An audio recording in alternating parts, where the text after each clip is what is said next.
नमस्कार, स्वागत है आपका खबर बिहार में। आपके साथ मैं हूं अभिषेक कात्यायन।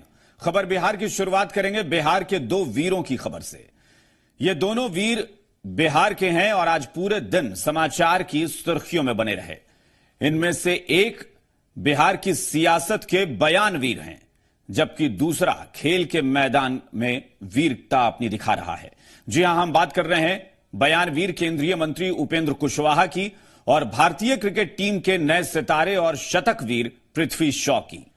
राजकोट टेस्ट में टॉस से पहले जब कप्तान विराट कोहली ने पृथ्वी शॉ को 293 नंबर की डेब्यू कैप सौंपी थी, तो किसी ने नहीं सोचा होगा कि 18 साल का यह युवा बल्लेबाज पहली ही टेस्ट पारी में धमाका करेगा। पृथ्वी शॉ ने अपने टेस्ट करियर की पहली पारी में ही शतक लगाकर इतिहास रच दिया। और अगर बात करें सियासत के खेल की, तो उपेंद्र कुशवाहा सीट शेयरिंग की सियासी पिच पर बैटिंग तो जमकर कर रहे हैं, लेकिन इस पारी में वो कई बार आउट होते होते बच रहे हैं। बहरहाल, सबसे पहले बात जिए हो बिहार के लाला की। उम्र महज 18 साल, सामने थे वेस्टइंडीज के दिग्गज गेंदबाज, लेकिन जब उसका बल्ला बोला तो फिर रनों की झड़ी लग गई। टीम इंडिया की इस नई रन मशीन का नाम है पृथ्वी शॉ, जो बिहार के रहने वाले हैं, और उनकी इस कामयाबी पर उनके पैतृक घर गया में जश्न का माहौल है।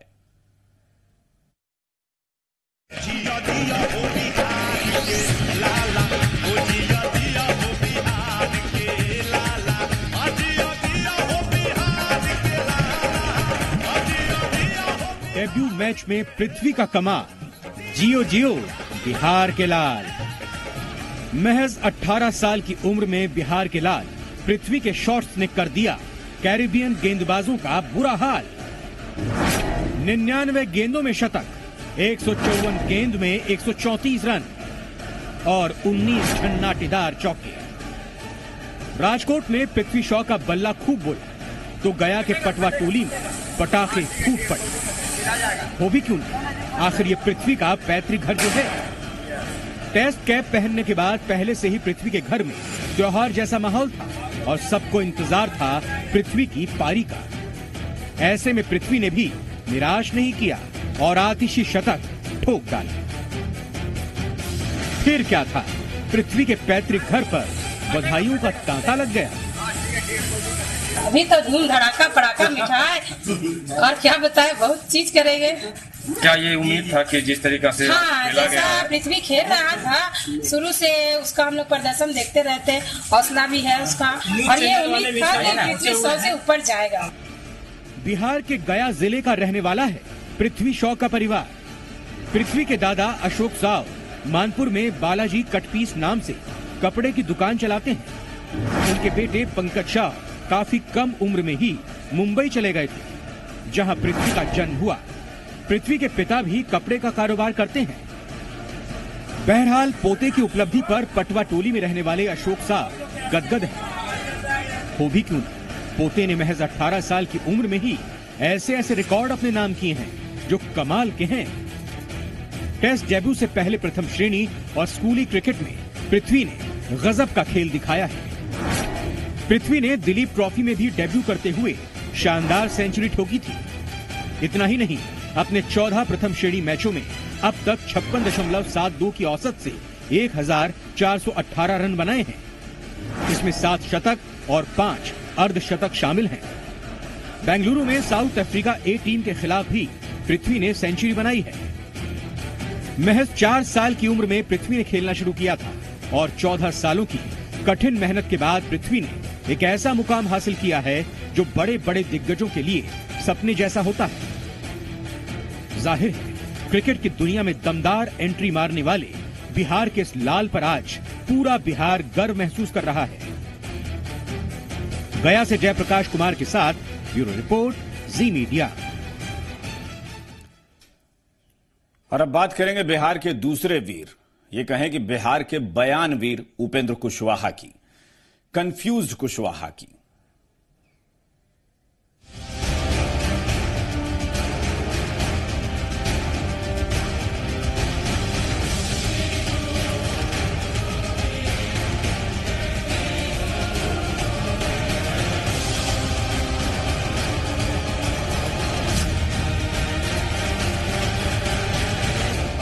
बिहार में तो देख ही रहे हैं प्रशासन का क्या हाल है, सुशासन का क्या हाल है। दिन दहाड़े कुछ भी हो जा रहा है। कोई पॉलिटिक्स हमको नहीं करनी है इस पर। ऐसी घटना हुई है, बहुत दर्द भरी घटनाएं हो रही है। और मैंने कहा कि जो उस माँ का चेहरा हमने देखा था, उनका जो दर्द देखा था, उसकी अभिव्यक्ति सिर्फ हमने अपने शब्दों के माध्यम से। भूपेंद्र जी का बयान तो बार बार आता है। अभी भी मैं मानता हूं कि आप एनडीए में हैं, तो उनके बयान पर हम काहे के लिए स्वयं अपने बयान पर संयम रखना। अभी हाल के दिनों में मैं देख रहा हूं कि इस प्रकार की घटनाओं से लोगों को एक सेंस ऑफ सिक्योरिटी बिल्कुल नहीं है। इस्तीफा मांगे तो किसका, सरकार हो तो दिखे। मेरा मानना है कि उस दृष्टिकोण से उपेंद्र कुशवाहा जी के बयान को देखना चाहिए कि आक्रोश नोटा में तब्दील न हो जाए। सरकार के साथ रह करके कोई सवाल खड़ा वो नहीं कर रहे हैं। वो अपनी जो चाहते हैं कि जो सुधार होना चाहिए वो उसको बोलते हैं, कोई सवाल खड़ा नहीं करते। ये तो अच्छी बात है, हम लोग उनका स्वागत करना चाहिए।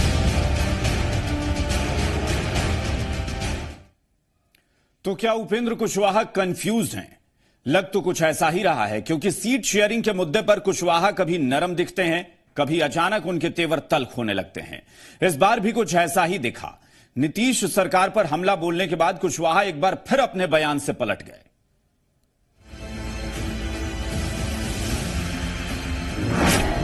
कल मुजफ्फरपुर से अपहृत व्यवसायी की लाश पोखरेरा में मिली और आज नालंदा से अपहृत बैंक मैनेजर की लाश कोडरमा के जंगल में। कहीं ऐसा न हो कि अगले चुनाव में बिहार में नोटा ही बहुमत का आंकड़ा पार कर ले। कुशवाहा ने कानून को लेकर तंज कसा और नीतीश कुमार के साथ उनके रिश्तों की खाई थोड़ी और चौड़ी हो गई।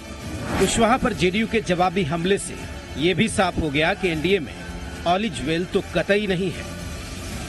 भूपेंद्र जी का बयान तो बार बार आता है और बयान पर प्रतिक्रिया अभी भी मैं मानता हूं कि आप एनडीए में हैं, तो उनके बयान पर हम काहे के लिए स्वयं अपने बयान पर संयम रखना चाहिए। उनको आपको लगता है दादा? देखिए, हम जितना कहना था उतना कह दिया। आपको कुछ सुझाव देना है तो उनको दे दीजिए। मैं सहयोगी पार्टी के नेता के वक्तव्य पर कोई टिप्पणी नहीं करना चाहता, क्योंकि जब राजनीति का लक्ष्य ही नकारात्मक प्रतिक्रिया हो जाए तब टिप्पणियां बेमतलब और बेमायने हो जाती। लॉ एंड ऑर्डर के मुद्दे पर नीतीश सरकार पहले से ही विरोधियों के निशाने पर है।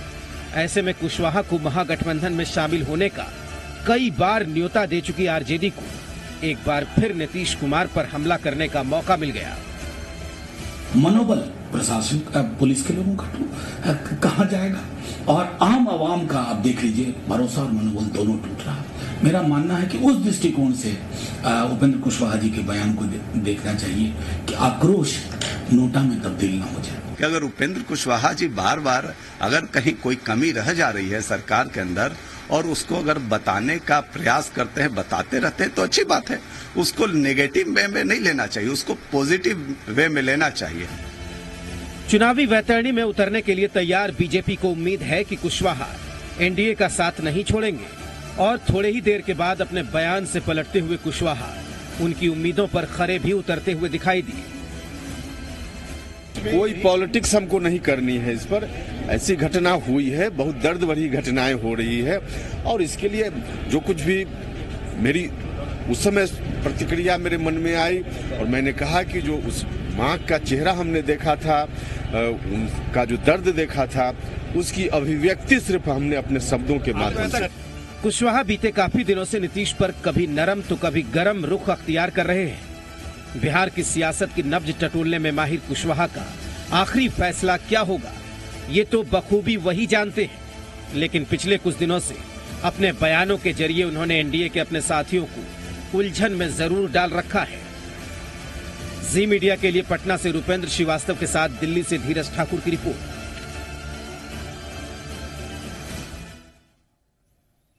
तो कुशवाहा के तेवर फिर से नरम दिख रहे हैं। पटना पहुंचे कुशवाहा ने कहा कि वो लोहिया के सियासी शागिर्द हैं और लोहिया का कहना था कि अगर आपकी सरकार में भी गलत हो रहा है तो उसके खिलाफ आवाज उठानी चाहिए। महागठबंधन में जाने के सवाल पर कुशवाहा ने कहा कि वो इधर उधर कहीं नहीं जाने वाले। यही बाकी पार्टी और हमारी पार्टी में फर्क है दूसरे लोग सत्ता से पहले कुछ और बात करेंगे, कुछ और बयान देंगे और सत्ता में जाएंगे तो उसी विषय पर उनका बयान बदल जाता है। उपेंद्र कुशवाहा का बयान नीचे भी नहीं बदलता है, ऊपर भी नहीं बदलता है, एक तरह का बयान है। जनता के सवाल होंगे तो कैसे नहीं बोला जाए। सीएम नीतीश कुमार ने बिहार के गरीबों को बड़ा तोहफा दिया है। अब ग्रामीण इलाकों में रहने वाले गरीबों के सिर पर छत का सपना साकार हो सकेगा। मुख्यमंत्री ने सीएम वास स्थल क्रय सहायता योजना और सीएम ग्रामीण आवास योजना की शुरुआत की। सीएम देंगे सबको आवास, जमीन खरीदने के लिए मिलेंगे 60,000, घर के लिए मिलेंगे 1,20,000। गांव में रहने वाले गरीबों के लिए सरकार ने जमीन खरीदने और घर बनाने की योजना शुरू की है। सीएम नीतीश कुमार ने इसकी औपचारिक शुरुआत की। सरकार की तरफ से इसके लिए 1,20,000 रुपए तक की सहायता दी जाएगी। सरकार की तरफ से मुफ्त बिजली कनेक्शन भी दिया जाएगा। घर के लिए जो जमीन खरीदी जाएगी उसकी रजिस्ट्री भी मुफ्त होगी। पहले इंदिरा आवास योजना नाम था, अब उस योजना का नाम हो गया प्रधानमंत्री आवास योजना ग्रामीण और उसकी राशि बढ़ा दी गई और अब 1,20,000 रुपया एक लाभार्थी को प्राप्त होता है घर बनाने की। सीएम की माने तो 7 निश्चय योजना से गांव की तस्वीर बदल रही है। सीएम ने कहा कि जो घर नई योजना में बनेंगे उन तक 7 निश्चय योजना की सुविधाएं भी तेजी से पहुंचाई जाएंगी। और उसके अंतर्गत जो हर घर नल का जल,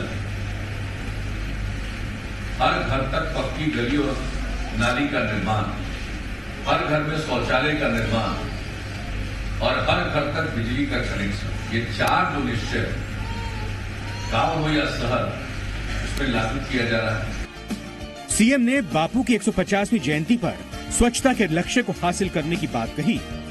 वहीं डिप्टी सीएम सुशील कुमार मोदी ने कहा कि बिहार सरकार हर तबके के विकास के लिए काम कर रही है और 11,76,000 मकान बनाने का लक्ष्य है इस वर्ष और मुझे खुशी है कि अभी तक 1,11,000 मकान पूरे हो चुके हैं। ग्रामीण इलाकों में सुविधाएं देने के लिए बिहार सरकार की ओर से 7 निश्चय योजना चलाई जा रही है और अब सरकार जल्द ही ग्रामीण कनेक्टिविटी के लिए हर पंचायत में 5 लोगों को वाहन खरीदने के लिए अनुदान देने की शुरुआत भी करने जा रही है। इससे ग्रामीण इलाकों में आवागमन की सुविधा बढ़ेगी। शैलेंद्र, जी मीडिया, पटना। नीतीश सरकार ने किसानों को भी बड़ी राहत दी है। खरीफ फसल को बचाने के लिए सरकार की तरफ से बड़े कदम उठाए गए हैं। हथिया नक्षत्र में बारिश नहीं होने की वजह से कृषि विभाग ने किसानों के लिए डीजल सब्सिडी 3 की बजाय 5 रुपए सिंचाई तक जारी रखने का फैसला किया है। डीजल अनुदान सब्सिडी देते हैं, उसको हम बढ़ाने जा रहे हैं। 3 के बजाय 4-5 भी देना हो, 1-2 हम और बढ़ाएंगे ताकि खेतों में लगे जो हमारे फसल हैं सूखे नहीं ना करके उनको पर्याप्त पानी मिलेगा करके। इसीलिए डीजल सब्सिडी का अनुदान की राशि जो 3 का था उसको हम वृद्धि करने जा रहे हैं ताकि किसानों के सामने जो संकट है, हथिया नक्षत्र में जो वर्षा नहीं हुई है उससे किसानों का नुकसान नहीं हो जा करके। 15वें वित्त आयोग की टीम बिहार के दौरे के बाद दिल्ली वापस लौट गई है। इसके साथ ही इस पर सियासत भी शुरू हो गई। आरजेडी का कहना है कि इस दौरे से बिहार को कुछ भी हासिल नहीं हुआ, जबकि जेडीयू का कहना है कि नीति आयोग पैसे बांटने नहीं आया था। लोगों को लुभाने की बात हो रही है और लोगों को ठगने की बात हो रही है। बिहार को फिर एक बार ये लोग ठगने का प्रयास करेंगे, लेकिन बिहार की जनता, देश की जनता इस बार तय कर चुकी है कि एनडीए के खिलाफ में हमें 15वें वित्त आयोग की टीम आई है तो इनको क्या लग रहा है कि वो पैसे बांटने आई है क्या? देखिए, देश में रीजनल इम्बैलेंस है और एक इकोनॉमिक डिस्पैरिटी है और बिहार की भी अपनी समस्याएं हैं, ग्रीवांसेज हैं।